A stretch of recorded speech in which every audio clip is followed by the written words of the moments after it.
नमस्कार विद्यार्थी मित्रांनो, तुमचं स्वागत आहे आपल्या एम-जी पोलीस भरती या युट्यूब चॅनलवरती. आपला टार्गेट काय आहे मित्रांनो? टार्गेट आहे आपलं 2025 ची जी 10,000 प्लस पोलीस भरती येणार आहे, ती टार्गेट आहे मित्रांनो. आज आपण काय बघणार आहोत. आज आपण IMP GK चे प्रश्न बघणार आहोत मित्रांनो. तुमच्या आणि याच्यामध्ये 50 ते 100 प्रश्न आहे ना, 100% कव्हर होणार आहेत. एकदम एका प्रश्नापासून आपण अनेक प्रश्न तयार केले आहेत. त्याच्यामुळे व्हिडिओ सुरुवातीपासून शेवटपर्यंत पूर्ण बघायचे.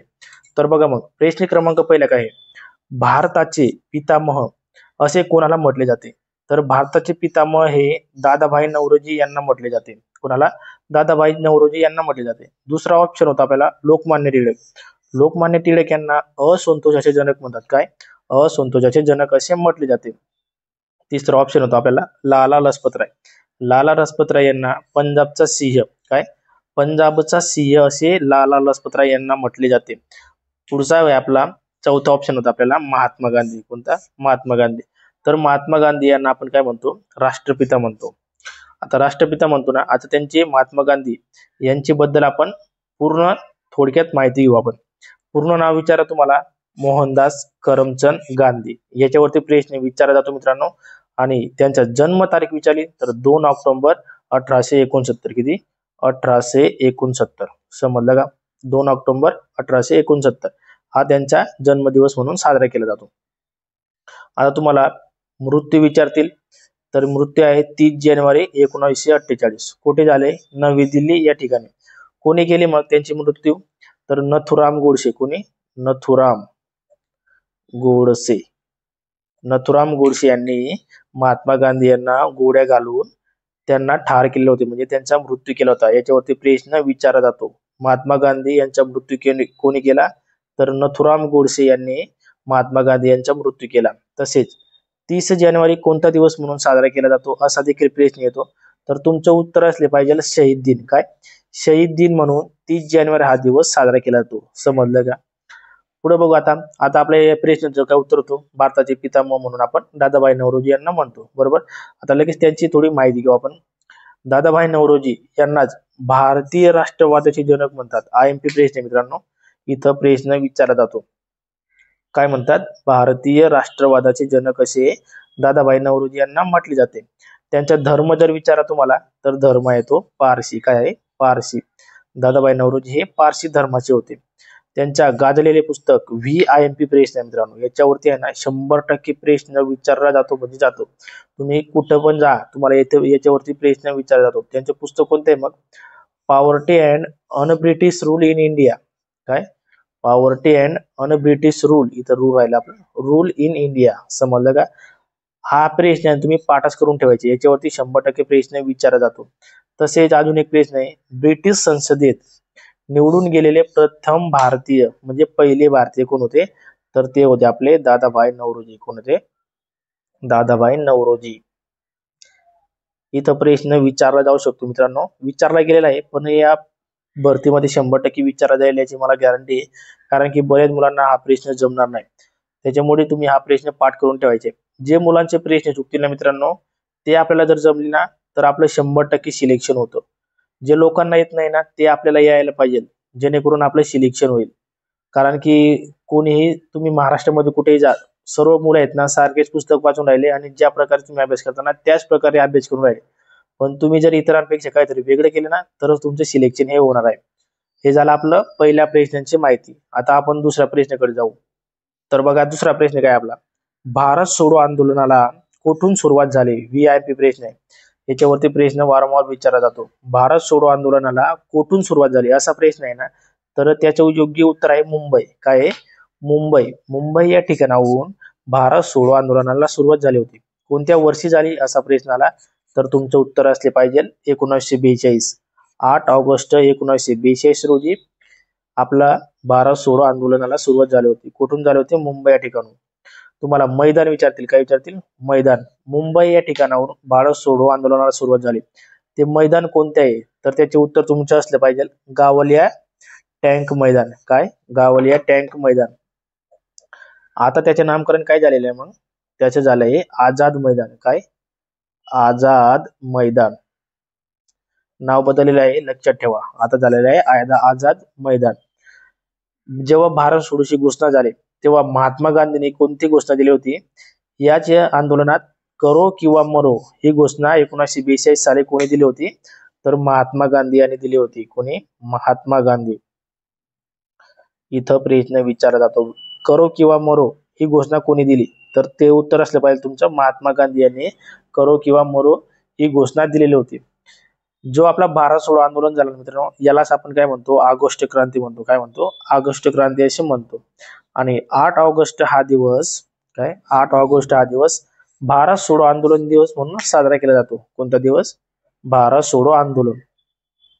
या प्रकारे आपले IMP प्रश्न कव्हर केलेले आहेत. बरोबर. तुम्हाला जर याच प्रकारचे व्हिडिओ बघायचे असेल मित्रांनो, तुम्ही मला कमेंट बॉक्स मध्ये नक्की सांगा. आणि व्हिडिओ जर आवडत असेल ना, चॅनलला नक्की सबस्क्राईब करून ठेवा मित्रांनो, कारण की अशाच प्रकारचे व्हिडिओ आपल्या YouTube चॅनलवरती अपलोड केले जातात. आणि मित्रांना देखील शेअर करा, जेणेकरून त्यांना देखील या प्रश्नांचा फायदा होईल. आपण मोजके प्रश्न घेतलेले आहेत, पण त्याच्यापासून आहे ना 50 ते 100 प्रश्न सहजासहजी आपण कव्हर केलेले आहेत. याच्यामध्ये सर्व प्रश्न IMP आहेत, त्याच्यामुळे आहे ना व्हिडिओ पूर्ण बघायचे. जाऊया पुढच्या प्रश्नाकडे. बघा पुढचा प्रश्न काय आहे? महाराष्ट्राचे मार्टिन लुथर किंग कोणाला म्हणतात? IMP प्रश्न आहे. महाराष्ट्राचे मार्टिन लुथर किंग आपण कोणाला म्हणतो? तर महात्मा फुले यांना म्हणतो. कोणाला? महात्मा फुले यांना. त्यांचा जन्मतारीख 100% विचारले जाते. त्यांची जन्मतारीख आहे 11 एप्रिल 1827. काय? 11 एप्रिल 1827. कुठे? पुणे. काय? 11 एप्रिल 1827 रोजी पुणे या ठिकाणी त्यांचा जन्म झाला. पण तुम्हाला मूळ गाव जर विचारलं, तर तुमचं उत्तर असलं पाहिजे कटगुण सातारा. काय? कटगुण सातारा हे त्यांचे मूळ गाव होतं. इथं बरेच मुलं संभ्रमात पडतात. जन्म झाला पुणे या ठिकाणी, पण त्यांचं मूळ गाव कोणतं आहे आपल्याला माहिती असलं पाहिजे. त्यांचं मूळ गाव आपला कटगुण, जिल्हा सातारा. समजलं का? आता परत महात्मा ज्योतिबा फुले यांच्याबद्दल आपण थोडी माहिती बघू. त्यांनी मित्रांनो काय केली होती मित्रांनो? 1 जानेवारी 1948 रोजी. कधी? 1 जानेवारी 1948 रोजी मुलींची पहिली शाळा सुरू केली. काय? मुलींची पहिली शाळा सुरू केली. पहिली शाळा सुरू केली कुठे? पुणे या ठिकाणी. आता पुणे या ठिकाणी त्यांनी सुरू केली पहिली मुलींची शाळा. तुम्हाला आता हा प्रश्न तर बऱ्याच वेळा विचारलाय, पण आता प्रश्न कसा विचारतात? महात्मा ज्योतिबा फुले यांनी मुलींची पहिली शाळा कोणत्या ठिकाणी सुरू केली असा प्रश्न विचारतात. तर तुमचं उत्तर असले पाहिजे भिडेवाड्यात. कुठे? भिडेवाड्यात पुणे जिल्ह्यात त्यांनी पहिली मुलींची शाळा सुरू केली. इथं आता प्रश्न विचारायला सुरुवात केलेली आहे मित्रांनो. समजलं का?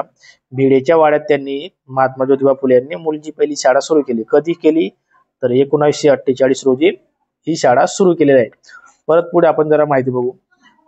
त्यांनीच बाल हत्या प्रतिबंधक गृहाची स्थापना केली होती. कधी केली असा प्रश्न आला? तर 1863 रोजी बाल हत्या प्रतिबंधक गृहाची स्थापना केलेली होती. कोणी केली? महात्मा ज्योतिबा फुले यांनी केली. हा झाला आपला IMP प्रश्न. परत बघा IMP प्रश्न आहे. सत्यशोधक समाजाची स्थापना कोणी केली असा प्रश्न आला तर तुमचं उत्तर असले पाहिजे कोणी? महात्मा फुले यांनी सत्यशोधक समाजाची स्थापना केली. महात्मा ज्योतिबा फुले यांनी सत्यशोधक समाजाची स्थापना केली आहे. कधी केली असा प्रश्न आला तुम्हाला तर 24 सप्टेंबर 1863 रोजी त्यांनी सत्यशोधक समाजाची स्थापना केली. याचे ब्रीद वाक्य काय आहे? मग ब्रीद वाक्य पण पाठ करून ठेवा, याच्यावरती देखील प्रश्न विचारला जातो. प्रश्न काय आहे? ब्रीद वाक्य बघू आपण. सर्व साक्षी जगतपती त्यासी नकोच मध्यस्थी. काय आहे? सर्व साक्षी जगतपती त्यासी नकोस मध्यस्थी. ही ब्रीद वाक्य तुम्ही पाठ करून ठेवायचे. याच्यावरती प्रश्न हा विचारला जातो. आता त्यांचे IMP ग्रंथ बघू आपण. तृतीय रत्न, गुलामगिरी, सार्वजनिक सत्यधर्म आणि ब्राह्मणांचे कसब हे आपण मोजकेच आपण ग्रंथ बघितले आहे. पण याच्यातले सर्व IMP आहेत.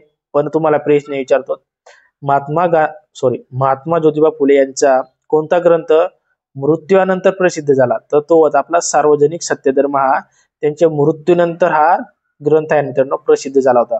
IMP प्रश्न आहे, याच्यावरती प्रश्न विचारला जातो. सार्वजनिक सत्यधर्म हा जो ग्रंथ आहे ना तो मृत्यूनंतर प्रसिद्ध झाला आहे मित्रांनो. तुम्ही मला फक्त कमेंट बॉक्स मध्ये सांगायचे कोणत्या साली हा सार्वजनिक सत्यधर्म ग्रंथ प्रसिद्ध झाला. याच्यावर तुम्ही मला फक्त कमेंट बॉक्स मध्ये सांगायचे. जाऊया पुढच्या प्रश्नाकडे. पुढचा प्रश्न बघा काय आहे? वसंतदादा पाटील. काय? वसंतदादा पाटील सहकारी साखर कारखाना कोठे आहे? तर वसंतदादा पाटील सहकारी साखर कारखाना तो आपला अहमदनगर जिल्ह्यात आहे. कुठे आहे? अहमदनगर जिल्ह्यात. याचा पॉइंट कोणता आहे? तर आशियातील सर्वात मोठा सहकारी साखर कारखाना आहे. त्याच्यामुळेच हा प्रश्न भरतीला विचारला गेलेला आहे मित्रांनो. काय आहे? आशियातील सर्वात मोठा सहकारी साखर कारखाना आहे. त्याच्यामुळे आपल्याला हा प्रश्न विचारला गेला आहे. कुठे आहे तो? अहमदनगर जिल्ह्यात आहे. काही काही पॉइंट आहेत मित्रांनो, तुम्ही लक्षात आलं पाहिजे की याच्यावरती प्रश्न विचारला जाऊ शकतो. आपला मेन पॉइंट कोणता आहे? आशियातील सर्वात मोठा साखर कारखाना आहे ना, त्याच्यामुळेच आपल्याला वसंतदादा पाटील सहकारी साखर कारखाना याच्यावरती प्रश्न विचारायला आहे. समजलं का? आता पुढचा प्रश्न काय बघा, महाराष्ट्र राज्याची स्थापना कधी झाली? हा तर सर्वांना माहिती आहे. 1 मे 1960 रोजी महाराष्ट्र राज्याची स्थापना झाली.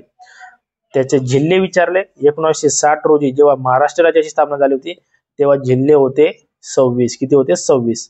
आता किती आहेत? आता आहेत 36. आता आहेत 36. आणि आता जिल्हा परिषद आहे तुम्हाला विचारला तर 34 जिल्हा परिषद आहेत. तुम्हाला शेवटचा जिल्हा विचारला मित्रांनो तर पालघर जिल्हा आहे. 36वा जिल्हा महाराष्ट्रातील पालघर जिल्हा आहे. तो झाला होता ठाणे जिल्ह्यातून निर्माण. कोणत्या जिल्ह्यातून निर्माण झाला होता? ठाणे जिल्ह्यातून निर्माण झाला होता. कोणता जिल्हा झाला तो? पालघर जिल्हा. तुम्ही मला 34वी जिल्हा परिषद कोणती आहे त्याचे उत्तर तुम्ही मला कमेंट बॉक्स मध्ये सांगायचे. आता बघा, राजधानी. महाराष्ट्र राज्याची राजधानी सर्वांना माहिती आहे मुंबई. उपराजधानी नागपूर. नागपूर या ठिकाणी हिवाळी अधिवेशन भरते मित्रांनो. काय? हिवाळी अधिवेशन हे नागपूर या ठिकाणी भरते. तुम्हाला सर्वांना माहिती आहे नागपूर ही उपराजधानी आहे. तुम्हाला मुंबईवरती अजून एक प्रश्न विचारतात. भारताची आर्थिक राजधानी देखील मुंबई हीच आहे. इथं प्रश्न बऱ्याच मुलांचा चुकतो. भारताची आर्थिक राजधानी विचारली तर मुंबई. भारताची राजधानी विचारली तर ती आहे आपली दिल्ली. कोणती आहे? दिल्ली. समजलं का? भारताची राजधानी विचारली तर दिल्ली. आर्थिक राजधानी विचारली तर मुंबई. परत पुढचा प्रश्न बघू आपण. कोणत्या दिवशी पोलीस हुतात्मा दिन म्हणून साजरा केला जातो? तर पोलीस हुतात्मा दिन आपण साजरा करतो 21 ऑक्टोबर या दिवशी. कधी? 21 ऑक्टोबर या दिवशी. परत 15 ऑगस्ट सर्वांना माहिती आहे स्वातंत्र्य दिन म्हणून साजरा केला जातो. 1 मे दिवस महाराष्ट्र कामगार दिन म्हणून साजरा करतात. 26 जून आंतरराष्ट्रीय मादक पदार्थ विरोधी दिन म्हणून साजरा करतात. कोणता? आंतरराष्ट्रीय मादक पदार्थ दिन म्हणून 26 जून साजरा करतात. आणि 5 जून आपला पर्यावरण दिन म्हणून साजरा केला जातो. कोणता दिवस? पर्यावरण दिन म्हणून साजरा केला जातो. एकदम IMP परीक्षा आहेत मित्रांनो. सर्व परीक्षा तुम्ही पाठच करून ठेवायचे. व्हिडिओ जर आवडत असेल मित्रांनो आपल्या MG पोलीस भरती युट्यूब चॅनलला सबस्क्राईब नक्की करून ठेवा आणि व्हिडिओला लाईक नक्की करा मित्रांनो. तुम्ही जर लाईक केलं ना आम्हाला जरा मोटिवेशन भेटतो. तुम्हाला व्हिडिओ बनवण्यासाठी आम्हाला देखील मोटिवेशन भेटतो. त्याच्यामुळे व्हिडिओला लाईक नक्की करून द्यायचे. जाऊया परत पुढच्या प्रश्नाकडे. बघा मग पुढचा प्रश्न काय? प्रश्न क्रमांक 7 आहे आपला. महाराष्ट्रातील लोकसभेचे एकूण किती मतदारसंघ आहेत? म्हणजे महाराष्ट्रातील लोकसभेचे एकूण किती मतदारसंघ आहे असा प्रश्न आलाय. लोकसभेचे विचारलाय ना तर लोकसभेचे आहेत आपले 48. किती आहेत? लोकसभेचे आहेत आपले 48. आणि तुम्हाला राज्यसभा विचारलं तर ते आहेत आपले 19. किती आहेत? 19. विधानसभा विचारला तर 288 आणि विधान परिषद विचारला तर 78. या प्रकारे तो आपण चारही पर्यायाने आपण प्रश्न सोडवलेले आहे. राज्यसभा विचारले तर 19 तुमचा प्रश्न चुकणार नाही. विधानसभा विचारली 288 तुमचा इथं प्रश्न चुकणार नाही. आणि विधान परिषद विचारली तर 78 इथं देखील तुमचा प्रश्न चुकणार नाही. आपण चौघाच्या चौघ मेन प्रश्न कव्हर केलेला आहे. लक्षात ठेवायचं इथं 100% प्रश्न विचारला जातो. पुढचा प्रश्न बघा.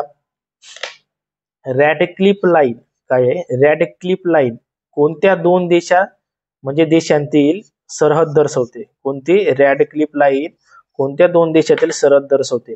तर रॅडक्लिफ ही जी लाईन आहे मित्रांनो ती भारत आणि पाकिस्तान दरम्यान आहे. कोणत्या? भारत आणि पाकिस्तान दरम्यान रॅडक्लिफ लाईन आहे. परत बघा मग पुढच्या काय? ड्युरॅन्ड रेषा विचारली तुम्हाला. कोणती? ड्युरॅन्ड रेषा तर ती आहे आपली पाकिस्तान आणि अफगाणिस्तान दरम्यान.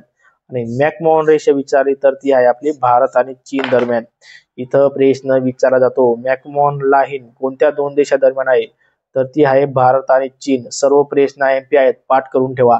समजलं का? जाऊया पुढच्या प्रश्नाकडे. पुढचा प्रश्न काय बघा. शिक्षक दिन कोणत्या दिवशी साजरा केला जातो? शिक्षक दिन कोणत्या दिवशी साजरा केला जातो? तर शिक्षक दिन आपला 5 सप्टेंबर या दिवशी साजरा केला जातो. कधी? 5 सप्टेंबर. बरेच मुलांचा प्रश्न चुकतो. दिनविशेष वरती 100% प्रश्न विचारला जातो पण बरेच मुले हे प्रश्नांची प्रॅक्टिस करत नाही, त्याच्यामुळे त्यांचे हे प्रश्न चुकतात. समजलं का? तुम्हाला प्रश्न येईल शिक्षक दिन 5 सप्टेंबर. लगेच तुमचा पुढचा प्रश्न काय असला पाहिजे आपला मग 1 ऑगस्ट वन महोत्सव दिन. काय 1 ऑगस्ट वन महोत्सव दिन म्हणून साजरा केला जातो. आणि 1 डिसेंबर हा जो दिवस आहे तो जागतिक एड्स निर्मूलन दिन म्हणून साजरा केला जातो. कोणता? 1 डिसेंबर जागतिक एड्स निर्मूलन दिन. IMP प्रश्न आहे, इथं प्रश्न चुकतो तुमचा, त्याच्यामुळे जे प्रश्न कव्हर केलेला आहे 1 डिसेंबर काय आपला जागतिक एड्स निर्मूलन दिन. जाऊया पुढच्या प्रश्नाकडे. पुढचा प्रश्न काय मित्रांनो, भारतातील अवकाश संशोधनासंबंधीचे उपक्रम कोणत्या संस्थेमार्फत राबवले जातात? अवकाश विचारलं ना तर सर्वांना माहिती असलं पाहिजे. भारतातील विचारले म्हणजे इस्रो. कोणती? इस्रो. इस्रो संस्थेमार्फत अवकाश संशोधनासंबंधीचे उपक्रम राबवले जातात. आता इस्रो विचारलं ना तर त्याचा तुमचा फुल फॉर्म लगेच तुम्हाला प्रश्न यायला पाहिजे की इस्रोचा फुल फॉर्म काय आहे. तर त्याचा फुल फॉर्म आहे इंडियन स्पेस रिसर्च ऑर्गनायझेशन. काय? Indian Space Research Organisation. मुख्यालय विचारलं तर बेंगलोरी कर्नाटक. कुठे? बेंगलोर कर्नाटक. स्थापना विचारली 1969. समजलं का? मुख्यालय बेंगलोर कर्नाटक. इथं प्रश्न विचारला जातो. सर्व प्रश्न IMP आहेत मित्रांनो. फुल फॉर्म विचारला इंडियन स्पेस रिसर्च ऑर्गनायझेशन. स्थापना विचारली 1969. मुख्यालय विचारलं बेंगळुरू कर्नाटक. या प्रकारे आपण जवळपास 50 ते 100 प्रश्न हे एकाच व्हिडिओमध्ये कव्हर केला आहे मित्रांनो. व्हिडिओ जर आवडला असेल ना तर चॅनलला सबस्क्राईब नक्की करा आणि व्हिडिओला लाईक नक्की करून द्या. आणि तुम्हाला याच प्रकारचे व्हिडिओ पाहिजे असतील तर तुम्ही मला कमेंट बॉक्समध्ये नक्की कमेंट करा की आम्हाला याच प्रकारचे व्हिडिओ अपलोड करा सर. तुम्हाला गणिताचे देखील व्हिडिओ मी अपलोड करत आहे. तुम्हाला याच प्रकारचे व्हिडिओ पाहिजे असतील तर तुम्ही मला बिंदास कमेंट बॉक्समध्ये सांगायचे. तर भेटूया पुढच्या व्हिडिओमध्ये. जय हिंद, जय महाराष्ट्र.